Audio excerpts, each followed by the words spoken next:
Hi hello welcome to our channel. నేను మిస్రి. ఈరోజు మనం చెప్పుకోబోయే కథ మిసెస్ అగస్త్య పార్ట్ 90. కథలోకి వెళ్ళే ముందు వీడియోని లైక్ చేసి హైప్ చేయడం మర్చిపోకండి. ఇక మీరు కూడా వచ్చేయండి. నేను వెళ్ళిపోతుంటే నా చేతిని పట్టుకుని బీ పాజిటివ్ అని చిన్నగా స్మైల్ ఇచ్చి నన్ను నవ్వమన్నట్టుగా చూశాడు అగస్త్య. నేను మెల్లిగా పెదవులు సాగదీశాను. మరో 5 నిమిషాల తర్వాత బయటికి వచ్చాను. నా పిడికిలి తన ముందు పెట్టాను. నేను తన వైపు అసలు చూడనే లేదు. మెల్లిగా నా చేతి మణికట్ట దగ్గర పట్టుకుని మరొక చేత్తో నా పిడికిలి విడదీశాడు అగస్త్య. నా అరచేతిని ఆశాంతం తెరిచి చూశాడు. అక్కడ కనిపించిన 2 డార్క్ లైన్స్ చూసి ఒక్కసారిగా తను కీచుగా అరిచాడు సంతోషంతో. తను ఇంత సంతోషాన్ని ఎక్స్ప్రెస్ చేయడం నేను మొట్టమొదటిసారి ఇప్పుడే చూస్తున్నాను. Senorita, thank you so much. నా ముఖమంతా తన పెదవుల తడిముద్రలే నిండుకొని ఉన్నాయి. తను అమాంతం పైకెత్తుకుని తిప్పేశాడు ఒక రౌండ్ నన్ను. తన సంతోషం చూసి నాకు కన్నీళ్ళు వచ్చాయి. జాగ్రత్తగా బెడ్ మీద కూర్చోబెట్టి నా ముఖాన్ని చేతుల్లోకి తీసుకున్నాడు అగస్త్య. నాకెంత సంతోషంగా ఉందో చెప్పలేను అంటూ నా కళ్ళు తుడిచాడు. నా నుదుటి మీద ముద్దు పెట్టుకుని కొన్ని క్షణాలు అలాగే ఉండిపోయాడు. దూరం జరిగి నా ముఖంలోకి చూశాడు అగస్త్య. నాకు తెలుసులే, మన పెళ్ళైనప్పుడు కూడా నువ్వింత సంతోషంగా లేవు కదా. అంటే నేను నీ లైఫ్లోకి వచ్చినా నువ్వింత హ్యాపీగా లేవు. నీ కూతురు రాబోతుందని తెలియగానే ఎంత సంతోషమో కదా నీకు అయ్యగారికి అని మూతి తిప్పాను నేను. తను గట్టిగా నవ్వేశాడు. తన కళ్ళలో సన్నటి తడి నాకు కనిపించింది. క్షణాల్లోనే అది కనుమరుగైపోయింది. నా చేతుల మీద సుతారంగా ముద్దు పెట్టుకున్నాడు తను. నువ్వు నాకు ఎంత స్పెషలో నీకు తెలియదు అంటూ నా ముఖంలోకి చూసి చిన్నగా నవ్వాడు. తనని కౌగిలించుకున్నాను. Thank you. నేను చెప్పినట్టుగానే నెల రోజుల్లోనే ప్రెగ్నెన్సీ వచ్చేసింది అంటుంటే నా తల మీద ఒక్కటి కొట్టి, ఇప్పుడు కూడా తింగిరి మాటలు మాట్లాడుకో అని ఇంకో చోట కొట్టిన చోటనే దిద్దుతూ అన్నాడు.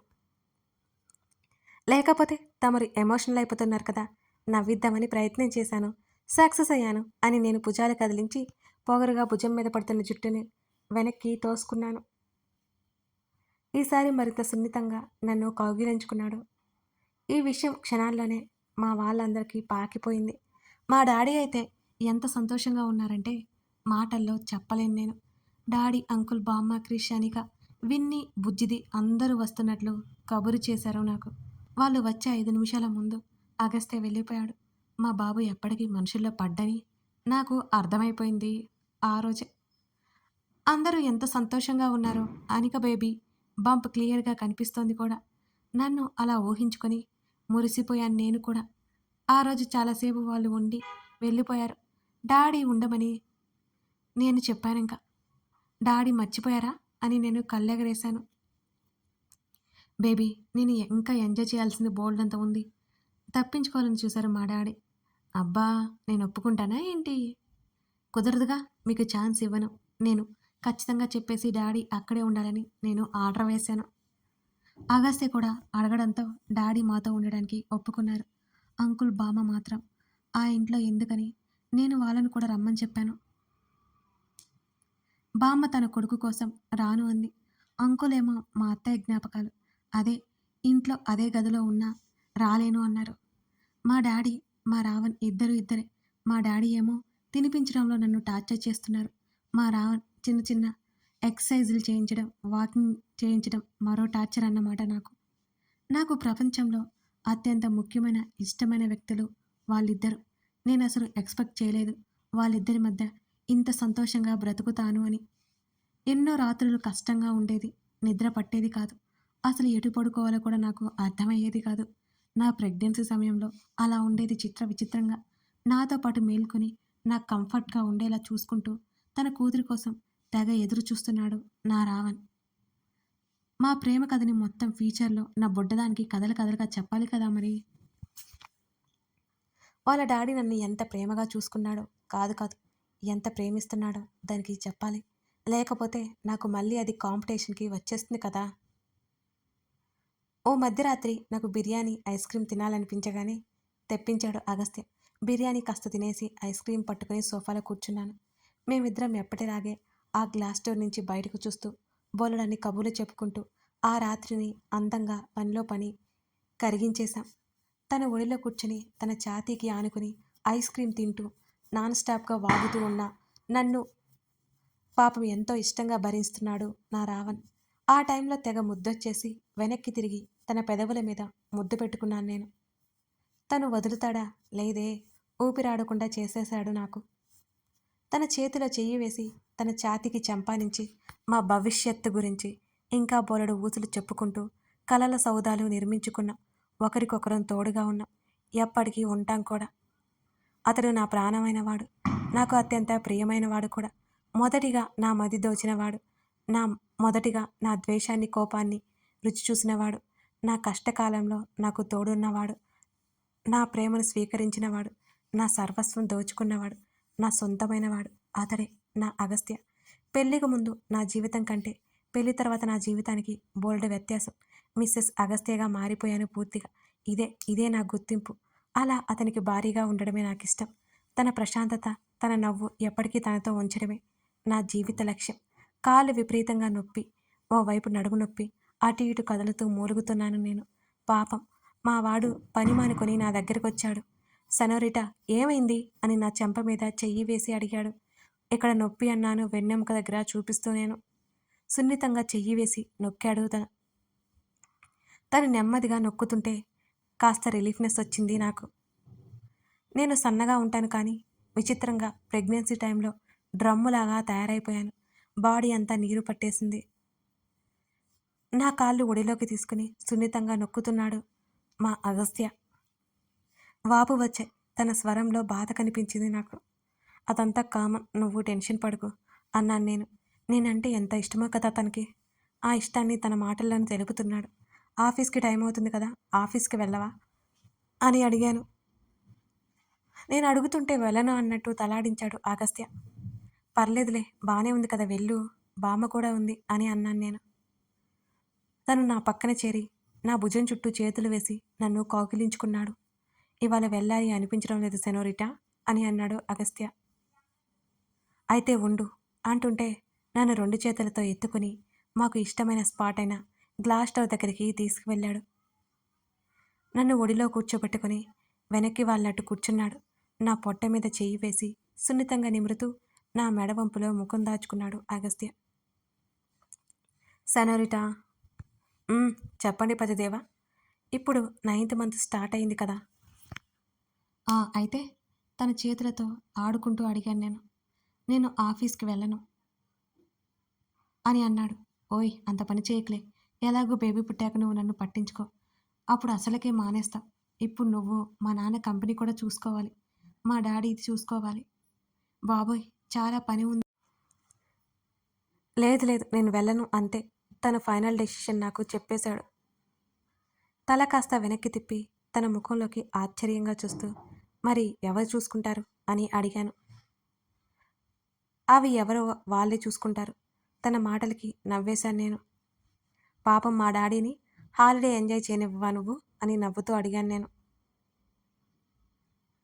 చేసినంత వరకు చాలే అంటూ నా భుజం మీద ముద్దు పెట్టుకుని నాకు గిలిగింతలు పుట్టించి 3 మంత్ లీవ్ కావాలని చెప్పేశా అని అన్నాడు అగస్త్య.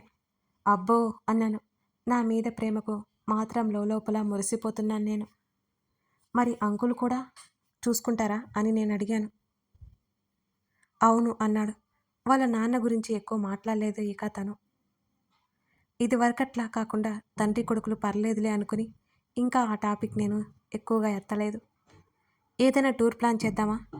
ఉత్సాహంగా అడిగిన నా తల మీద ఒక్కటిచ్చాడు అగస్త్య. నువ్వు ఉన్న సిచ్యువేషన్ ఏంటి? నీ బుర్రలో తిరిగే ప్లాన్స్ ఏంటి? నా వైపు కళ్ళు చిన్నవి చేసి చూశాడు. నేను మూతి తిప్పాను. అరిగినట్టు తన మీద నుంచి లేచి బెడ్ మీదకి వెళ్ళిపోయాను. ఇలాంటి దెబ్బలు నాకు కొదవా. కాకపోతే ఈసారి కాస్త యాక్టింగ్ చేస్తూ తన చేత బ్రతిమాలించుకోవాలని నేను ఫిక్స్ అయిపోయా. తను కాల్ మాట్లాడుకుంటూ బాల్కనీలోకి వెళ్ళిపోయాడు. ఇంకా రాని తన మీద నాకు కోపం వచ్చింది. పెళ్ళాన్ని బుజ్జగించడమే తెలియదు ఈ మనవుడికి. కాదు, ఈ రావణుడికి. కాసేపటి తర్వాత రూమ్లోకి వచ్చాడు. ఇప్పుడు ఎలా ఉంది అని అడిగాడు. బానే ఉంది వెటకారంగా చెప్పి మూతి తిప్పాను. డాక్టర్ ఒకేలా పడుకోవద్దంటే చెప్తే వినం. నిద్రపోతే మనిషివి కాదు అని నన్ను తిట్టాడు అగస్త్య. అవన్నీ మనకొక లెక్క. ఈ చెవిన విని ఆ చెవిన వదిలేయడమే. ఓయ్! మాట్లాడవా? నా మీద కొరిగి, నా చెంపలు పట్టుకుని తన వైపుకి తిప్పుకున్నాడు. నా ముఖాన్ని. పో నేనలిగాను అని అన్నాను. మాట్లాడకపోతే నా ట్రీట్మెంట్ ఎలా ఉంటుందో నీకు తెలుసు కదా! కన్నింగ్ స్మైల్ పడేస్తూ కళ్ళు ఎగరేశాడు అగస్త్య. నేను కాస్త జంకాను. అయినా సరే ఈసారి బింకంగా ఉన్నాను. నా బుగ్గలు వత్తి పట్టుకుని సెనోరిటా అని నా పెదవుల మీద ముద్దు పెట్టుకుని దూరం జరిగాడు అగస్త్య. ఇదిగో ఇలాంటివి క్షణానికొకసారి జరుగుతాయి అనగానే కళ్ళు వెడల్పు చేసి చూశాను నేను. అసలే నేను ప్రెగ్నెంట్ అని ముద్దులు హగ్గులు కూడా పూర్తిగా కట్ చేసి పడేశాడు. కానీ నాకు తన కౌగిలిలో ఒదిగిపోవాలని ఉంది. ఈ ఛాన్స్ నేను మిస్ చేసుకోదలుచుకోలేదు. తను ఈసారి నా పెదవులు అందుకోగానే తన చుట్టూ చేతులు వేసి తన ప్రేమను అంతా చూపించాను నేను కూడా. నా కనులు మూసుకుపోయాయి. నా భుజం వంపులో నిమురుతూ నా పెదవులు తడుముకున్న తన పెదవుల స్పర్శకి మైకంలోకి వెళ్ళిపోయాను నేను. నన్ను బలవంతంగా దూరం జరిపి నా కళ్ళలోకి చూసి నవ్వాడు. నేను అయోమయంగా చూస్తుంటే నా తల మీద ముద్దు పెట్టుకున్నాడు. నా యాక్టింగ్ కనిపెట్టేశాడని నాలుక కరుచుకుని సైలెంట్ అయిపోయా. ఓ రాత్రి వెన్నులో నుంచి నాకు వణుకు మొదలై నొప్పి పొట్టలోకి వచ్చినట్టు అనిపించింది. అటు ఇటు కదులుతూనే మూలుగుతుంటే అగస్త్య లేచాడు. సెనోరిటా, వాట్ హ్యాపెన్ అని కంగారుగా అడిగాడు తను. పెయిన్గా ఉంది. అప్పటికి ఏడ్చేస్తూ తన చేతిని నా పొట్ట మీద పెట్టుకున్నాను. తను ఒక్క క్షణం కూడా ఆలస్యం చేయకుండా నేను కన్సల్ట్ అయిన గైనకాలజిస్ట్కి కాల్ చేసి విషయం మొత్తం చెప్పాడు.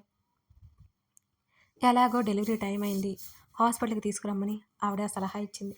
నన్ను గబాలన చేతుల్లోకి తీసుకుని బామ్మని కేకలు వేశాడు అగస్త్య. బామ్మ పరుగున వచ్చింది. ఆ పెయిన్కి నాకు నొప్పి వస్తోంది ఓవైపు. ఈ శబ్దానికి జేమ్స్ కూడా వచ్చాడు. అతను కాపలా అన్నమాట. విషయాలు తెలియగానే కార్ స్టార్ట్ చేశాడు. బామ్మ అగస్త్య చెరోవైపు కూర్చొని నాకు సర్ది చెబుతున్నాను. ఈ నొప్పికి పోయేలా ఉన్నాను అనిపించి డాడీకి కాల్ చేయమని అగస్త్యకి చెప్పాను. మా డాడీని మళ్ళీ చూస్తానా లేదా అనే భయం కూడా వేసింది ఆ సమయంలో నాకు. జేమ్స్ వెంటనే డ్రైవ్ చేస్తూనే మా డాడీకి కాల్ చేశాడు. అగస్త్య ఆర్డర్ మేరకు. కొంచెం ఓర్చుకోమ్మ శ్రీద. బామ్మ కంగారుగానే నాకు సర్ది చెబుతోంది నా ఏడుపు చూసి. నాకు భయమేస్తోంది అంటూ అగస్త్య హృదయంలో ముఖం దాచుకున్నాను. ఏం కాదు, వచ్చేసాం. నా చుట్టూ చెయ్యి వేసి నాకు ధైర్యం చెప్పసాగాడు. హాస్పిటల్కి వచ్చే వరకు అగస్త్య ఓదార్చడమే సరిపోయింది నన్ను. నా భయానికి తను కూడా హడలిపోయాడు. హాస్పిటల్ రాగానే బామ్మ జేమ్స్ ఫాస్ట్గా లోపలికి వెళ్ళారు, ఇన్ఫామ్ చేయడానికి అన్నట్టుగా. రావణ్, నాకు భయమేస్తోంది. నేను చచ్చిపోతానా అని అడిగాను ఆ పెయిన్ భరించలేక. నేనే నిన్ను చంపేస్తా పిచ్చి పిచ్చిగా వాగావంటే. అప్పుడు చూశాను తన కళ్ళల్లో మెరిసిన నీళ్లు. క్షణాల్లోనే నా పెదవుల మీద ముద్దు పెట్టుకుని నన్ను హత్తుకున్నాడు అగస్త్య. నన్ను చేతులతోనే మోసుకుంటూ వెళ్ళిపోతుంటే స్ట్రెచ్చర్ తీసుకొచ్చారు.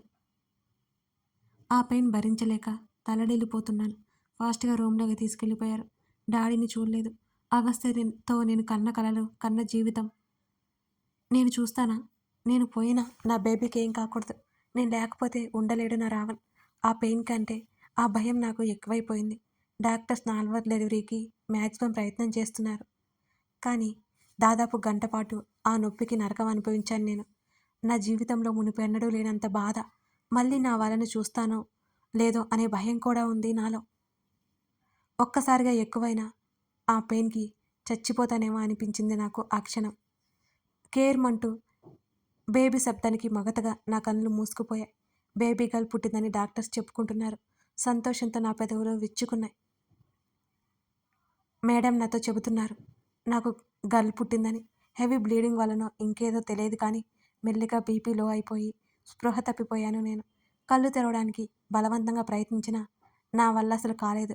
అగస్త్య, నా బేబీ, మా డాడీ, బామ్మ అందరూ నా కనుల ముందు మెదులుతూనే ఉన్నారు. అగస్త్య కలవరిస్తూనే పూర్తిగా ఈ లోకంలో నేను లేనట్టు ఉండిపోయాను ఆ క్షణం. ఎప్పటికో మెలకువ వచ్చింది నాకు. నా పక్కనే కూర్చుని ఉన్నాడు అగస్త్య. కథ కొనసాగుతుంది. ఎలా ఉంది మన శ్రీధ అగస్త్య జర్నీ? అగస్త్య శ్రీధ కోరుకున్నట్టే జరిగింది కదా. మీకు ఈ స్టోరీ నచ్చితే లైక్ చేసి అలాగే కామెంట్ చేయండి. ఈ స్టోరీ ఇంకా ఉందండి, సరికొత్త వ్యక్తులతో, సరికొత్త మలుపుతో ఇంకాస్త అందంగా ముందుకు వెళ్ళబోతుంది. మిస్ చేయకుండా చూసేయండి. Thank you for watching this video. మరో ఎపిసోడ్‌తో మనం మళ్ళీ కలుద్దాం.